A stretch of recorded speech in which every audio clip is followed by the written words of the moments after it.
Death in Disguise here with another loadout video for Modern Warfare.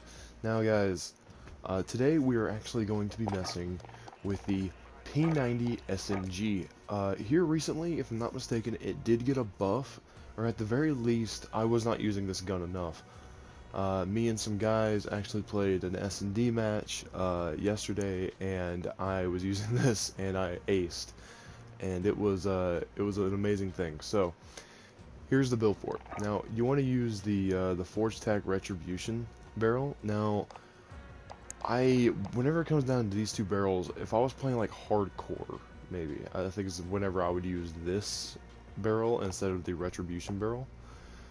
But normally, my default loadout for this is going to be the Forge Tag Retribution barrel, just to help out with that recoil control and the bullet velocity, you know, because that's always very important. For the muzzle, we are going to be using the monolithic suppressor just to get that extra damage range. SMGs, the damage over longer ranges seems to fall off, so you always need that monolithic suppressor just to kind of help you out. And we're going to put a stock on this just to help out with that big hit that's being, you know, that's happening over there to mobility. So we're going to put on the fly strap, which does our pros here sprint to fire speed, which are always very important in aim, walking, movement speed. Oh, I just realized neither of these actually do ADS speed, huh? Well, either way, the fly strap is a really good option just for mobility, just for getting around, parkour and all that. Now you want to run also stippled grip tape for ADS speed and sprint to fire speed, because sprint to fire speed is by far one of the most important things for it. It doesn't matter how fast your brain is if you cannot react fast enough yourself, because I've had times to where I will have like aimed in, I would have done all this stuff, I jump around a corner and this guy's like reloading or something, he's just finishing it, and he you know, he kills me before I'm able to get him because I'm not fast enough. So sprint to fire time is always really important. Now I also recommend that you do rubberized grip tape. The recoil on this isn't bad at all, but it can always be better. Until the point to where a gun in Modern Warfare can have a negative recoil somehow, you know, you cannot have enough recoil control. So this is the loadout, guys. It's really good. It actually shreds at medium range. Thanks to these two attachments, the barrel and the muzzle here, that I think this really makes it what it is, because the rest of this is more for like mobility, or at least these two attachments are. And yeah, so you gotta mess with that.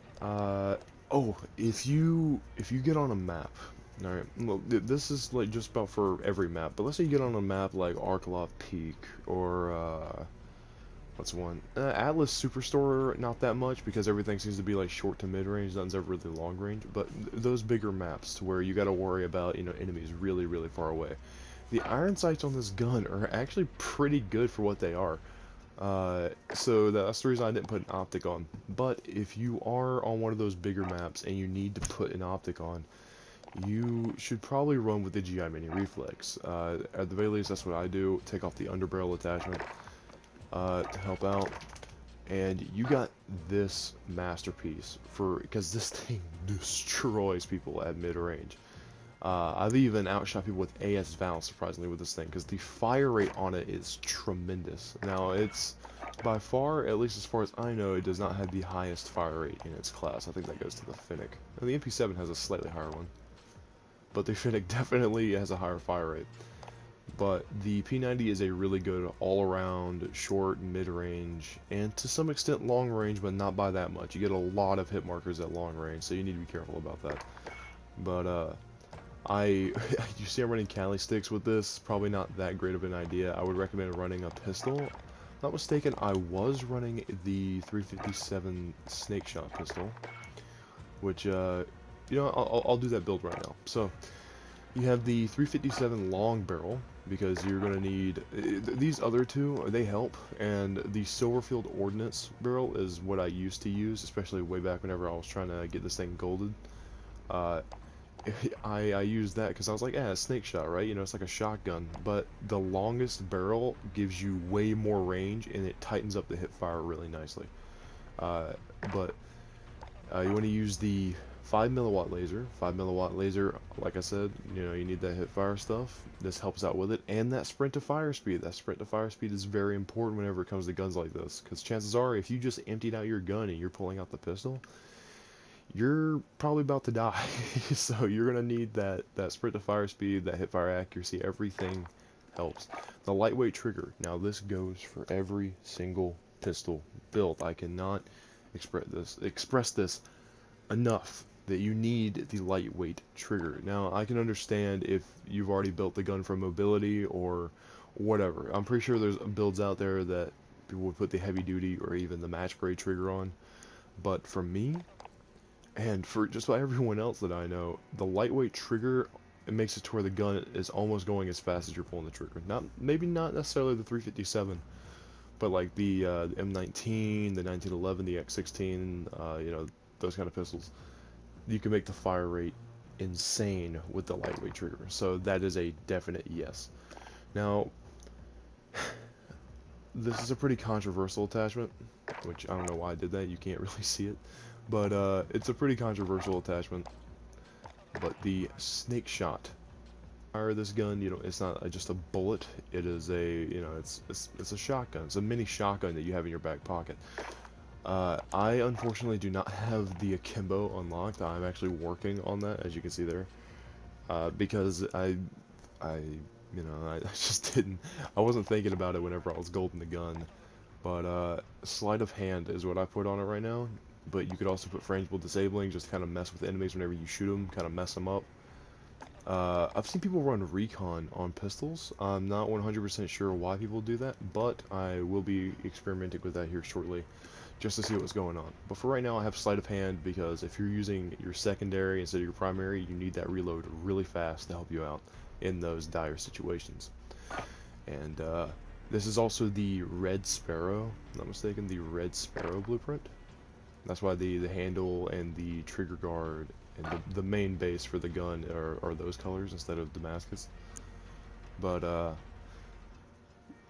I think it came with snake shot rounds, and that's what I got it for whenever I originally started trying to gold it. But that's the pistol and the P90, and why not? Just because we've already done two things, why don't I just go through the whole thing? EOD, for, you know, taking those hard-hitting explosives that people like to cross-map you with, you know, makes you rage whenever you get killed by it. Ghost, so you just stay off the map. Used to run high alert, because that's really important, you know, you get like get a little signal that someone's seeing you from behind or wherever, and that is really important. The only bad thing about that is if people have cold-blooded, does not trigger high alert warning right there. So if there's something that can disable it, then that's kind of a no-go. The only thing that disables EOD is kill streaks, like a VTOL or something. So that's the only thing I gotta worry about, is if an enemy gets a VTOL in an SnD match, then I'm gonna be wishing I was running cold-blooded. But for perk 3, we're gonna be running Amped. Amped is a perk I run on every single class. I've tried other things like tune-up and shrapnel and, you know, battle hardened, spotter tracker. I've tried all of these. Spotter is a really fun one, but tactically and with my playstyle, I'd rather have Amped. I'd rather be a bit faster, and especially with that rocket launcher reload speed. If your guys are trying to go for Damascus and you're getting the launchers done, or you should be getting the launchers done, they should always be on your back whenever you're getting the other guns done. You have to run Amped, because your reload speed with a rocket launcher normally is like 10 seconds. It takes forever. But with Amped, it's way faster. And if you know how to animation cancel, then it's even faster. But those are the perks. Now, I always carry a thermite. I used to use Simtexes, but Simtexes don't get thrown far enough, and if there's a riot shielder, he would just charge at me with a Simtex. So use a thermite. Thermites are pretty all-around lethal. And then stems. Stems are probably the most important tactical. There's a lot of people that run like gas grenades, flash, and stuns. You know, I don't heartbeat sensors in multiplayer, but those are normally those guys that are like just coming over from Warzone, and they're putting all that normal stuff together, and it's a little weird to watch, but they get the job done. But I highly recommend you guys to use stems, because there's a lot of situations where I only stayed alive and got out of those situations because I had a stem on me. And as you can see there, it also refreshes tactical sprint. If you have restock and you run this instead of ghost, then you can just keep getting your stems back, and that is really OP. The only thing is you're not ghosted, so whenever the enemy uses a UAV, you can't sit anywhere, you have to keep moving. And they always know where you are. You know, I don't like that kind of pressure. I like kind of just kind of sneaking around and being places they don't expect me. So that's the reason why I run ghost. But yeah, so if you like the video, guys, then please like, subscribe, but if you don't, that's okay. And I'll see you all in the next one. Bye-bye.